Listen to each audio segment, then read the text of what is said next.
වැඩිපුර කතා නැතුව මේක අන්බොක්ස් කරගමු. පැකින් එකක් කලට බලමු මේ.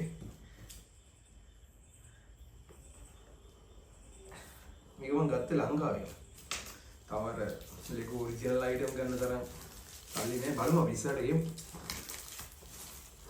වව්.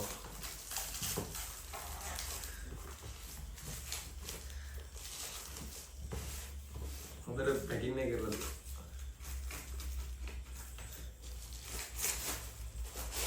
බොක්ස් එක අයින් කරගත්තා.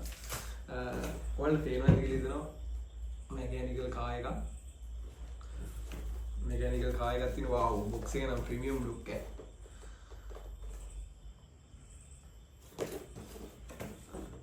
mechanical car එක මේකේ අපි බලමු මොනවද තියෙන details කියලා.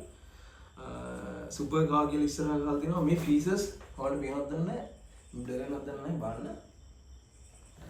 features 488ක් තියෙනවා. features 488.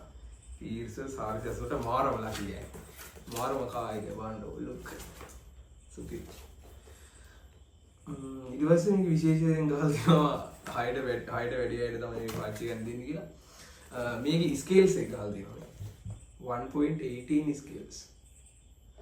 mechanical car එකක් පළවෙනි පාර ලෙගෝ කාර් එකක් හදන්නේ ඉතින් වැරදි දියි සෑහෙන වෙලාවක් බලමු.